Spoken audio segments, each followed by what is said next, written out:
I just got to play Ace Combat 8 Wings of Thief, and it's pretty good. I'm not going to talk about the story beyond what was set up in the reveal trailer, though I am going to talk pretty extensively about the gameplay and the 3 missions I was allowed to record. These missions will be more fun to experience if you go in completely blind, especially if you enjoy Ace Combat 4 fan service, so if you want to remain spoiler-free, now's the time to bail out. I should also tell you that Bandai Namco flew me out to LA, put my name on a big TV, and gave me an Ace Combat glasses case. I also got to meet Kono, and he signed my childhood copy of Ace Combat 4, so yeah, I'm not even going to pretend to be unbiased in this video. I got brand activated in a major way. I do have some complaints about the game, which I'll put at the end, but for the most part, I'm just going to glaze Ace Combat 8 in this video because I love Ace Combat. First, I got to play through the first 5 missions of the campaign, and then they switched me over to a build with 3 missions available to play in free mission mode, and that's the part I was allowed to record. The campaign still plays like classic Ace Combat, but a lot of extra effort has gone into the presentation. The cutscenes between missions are done from a first-person perspective. Your character is on a fixed path during these, so you can't move him around and explore, but you can rotate the camera a little bit and zoom in and out to read Easter eggs in the background, or just get uncomfortably close to NPCs' faces. We probably weren't allowed to record this part because they didn't want someone to record themselves ignoring all the nice character animations and trying to read the mustard instead, which is what I did the entire time. As somebody who has desperately been trying to get his friends into Ace Combat, I was glad to see that Ace Combat 8's tutorials are much better than 7's. The simplified control scheme from Ace Combat 7 also returns, with the standard Ace Combat controls once again being called Expert. The Expert controls are obviously better, but the simplified control scheme is a good accessibility feature, so I'm glad it's back for those who need it. The biggest gameplay change I noticed is that compared to 7, planes in 8 feel a bit heavier and less maneuverable, but not in a bad way. It's more in a way that makes it feel just a tad bit more realistic and forces you to commit to your maneuvers a bit more. It felt similar to the Ace Combat 4 flight model, which is great for me because that's my favorite one, but don't worry, you can still do high G turns and post-stall maneuvers, and by loading your plane up with maneuverability parts, you can get your plane feeling pretty agile. The part system has been streamlined a bit. Now you just have a set number of slots for each category, and each part takes up a whole slot. It is slightly less granular than 7, but it's also a lot easier to visually parse, so I like this change. And drop tanks can be equipped as a part now. I don't think they do anything gameplay-wise, but I know some of you out there will appreciate that. Your wingmen this time around are Tasha, Professor, and Noise. Their personalities are all pretty much exactly what you'd expect based on their names and appearances, and they're a likable enough bunch. Just like the good old Rosgrees days, you can once again select a plane for each member of your squad, and the classic wingman commands of attack, disperse, cover, and toggle special weapons also return. You can also now equip 2 different special weapons at the same time. Does it hurt the game balance a little by making planes feel less specialized? Yeah, but personally I think the added fun factor far outweighs any balance concerns. There's 4 types of aircraft this time: fighters, attackers, multi-role, and electronic warfare. The Prowler was the only EW plane available in this build, so I don't know if they're all like this, but it had ESM as a special weapon. That means that if you give one of your squad mates a Prowler, you can have ESM whenever you want, and the ESM is good too. I thought they might nerf it since the player can now just have it whenever, but nope, it's still the good stuff. One nice UI update they made is that now when you're locked onto an enemy, the inner graphic on the target container changes to dashed lines when your selected weapon is still reloading and turns solid again once you're ready to shoot. The missile reload meters are still there, but it's nice to have a way to see if your weapons are reloaded without having to take your eyes off your target. Now let's talk about Mission 4, The Fall of the Numbered Fleets, which was my favorite of the bunch because it takes place on Newfield Island, aka Mission 1 of Ace Combat 4. Since I'm a freaking nerd, I already knew that Newfield Island was going to be in the game based on this shot from the Dev Diary trailer, and it's great to be back after 25 years? Oh my god. Aside from the AC4 fan service, this is also just a solid Ace Combat mission. You start off charging a squad of fighters, and then you move onto the island where a string of ground targets guide you towards the circular port that's been constructed around Anderson Crater. You circle around there a few times, smashing ground targets, before moving on to the other side of the island to attack Allen Fort Air Base. And during the airbase attack, there's an optional named enemy squadron you can go after to unlock some extra dialogue. The whole thing just has a really nice flow to it, and it was easily easily my favorite mission of the ones I got to play. Mission 9 is called the Land Battleship Blockade, in which you fight the land battleship. This thing's pretty cool, and unlike the land battleships in Project Wingman, it can't just be killed in one hit by a bomb. Instead, you follow the land battleship through a city while a series of timed scripted events plays out. There's a decent variety of things to do while you fight this thing, and it also has some tricks up its sleeve in the form of a cool new enemy type. Whenever a cinematic moment happens in Ace Combat 8, there's a prompt to hold triangle, and if you do, you get a nice camera shot of whatever cool moment is happening. I think it's a nice way of adding some cinematic flair to missions without taking control away from the player, as you can just ignore the prompt if you want to, but then you won't get to see the building blow up. When you play through Mission 9 for the first time, it's pretty cool. My only issue with it is that on replays, the initial wow factor diminishes and some tedium does start creeping in. There is a lot of waiting for dialogue to end before you can attack the next mission targets. Thankfully, there's always at least a few enemies spawned in for you to shoot at, so there was never a situation where I was sitting there doing nothing waiting for the talking to end. I've just always found these more reactive style missions where you have to respond to a linear series of threats to be less engaging than the ones like Mission 4 and 11, where you have more agency in choosing how to approach them. In Mission 11, your job is to destroy 5 Podarge-class transport planes. Our objective here is the Podarge, a Sotoan Continental transport craft. They're basically just arsenal birds without the annoying UAVs and bubble shield, thank God. They still have missiles and AA guns, but ultimately they don't pose much of a threat. Their main purpose is to be giant moving targets that are fun to blow up. You can shoot them down in the usual way by damaging the marked targets, or you can get in close with a machine gun and destroy the cargo they're carrying. Once its cargo is destroyed, the whole plane goes down, which makes it a very quick and satisfying way to finish the mission. Additionally, falling debris from one Podarge can hit another Podarge below it and damage it, so you can knock them down like dominoes. It's gonna hit the other Podarge.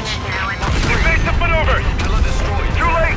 The clouds are quite prominent in this level, and they obstruct your sightlines in a way that makes the open sky feel more like a handcrafted level environment. Your radar is jammed, but you can see the Podarge's massive contrails winding around the clouds, and you can follow them to find where they're hiding. Or you can just go to the center of the jammed area, because that's how Ace Combat works. Flying through these massive pillars of clouds in cockpit view is pretty fun, and speaking of cockpit view, your character's hands are now on the controls and are fully animated, which I've been wanting them to do for years. When you're nearing the end of the mission, a squadron of Shadows spawns in to protect the remaining Podarges. The Shadows are the elite pilots of the Sotoan Air Force, but I was only able to fight them on normal difficulty, so they were kinda chumps. I couldn't tell if they were supposed to have any squadron-specific tactics like the enemy squadrons in Zero do. The ones in Mission 11 have a tendency to attack you and then turn and fly away in a straight line for like 20 seconds, which makes them not much of a threat, but they do get an intro cutscene as well as a cool theme song. The music was all great, as you'd expect from an Ace Combat game, and the sound design is also a noticeable step up from 7's. The sound effect for firing missiles has a good punch to it, as do exploding enemies, and in general, everything sounds more tactile, which I liked.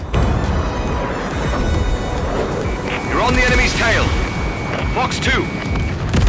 Joker 1, Bandit down. Bravo, you work quickly. And now for the things I didn't like. In Ace Combat 8, when you hold down triangle to track your target, the camera now zooms in on them a little bit, kind of like the camera in Assault Horizon, but it's not nearly as extreme as that game's zoom. I'd prefer there not to be any zoom at all. This is definitely a nitpick, and I did get used to it after a while, but an option to make the camera behave more like the older games would be appreciated. Speaking of options, I took a look and didn't see any options for full controller remapping. It's possible that feature just wasn't in the preview build, and it will be in the full game, but Ace Combat 7 didn't have it, so I'm not holding my breath. Full controller remapping should be a standard feature these days. Please add that. Another quality of life setting that wasn't present, but should be, is an FOV slider for the cockpit view. Once you've experienced the joy of modding a wider cockpit FOV into Ace Combat 7, going back to the cramped default view feels gross. If Project Wingman can do it, so can Ace Combat. When preparing for a mission, your wingmen each have a little animation that plays before you can select their aircraft. These animations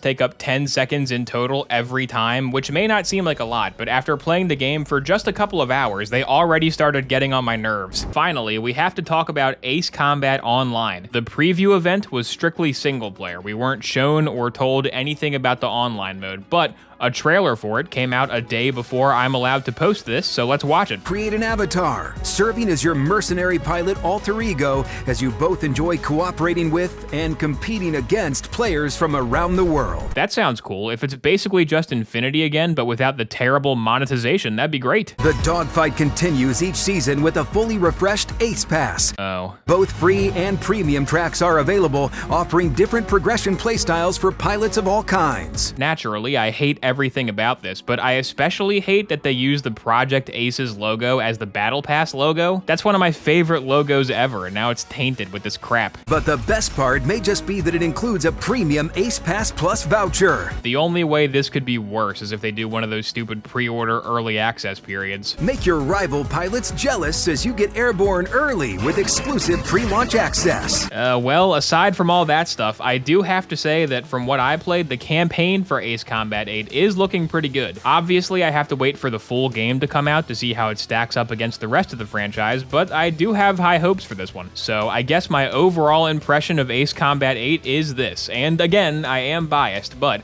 I do confidently stand by the following statement. Ace Combat 8 is fun.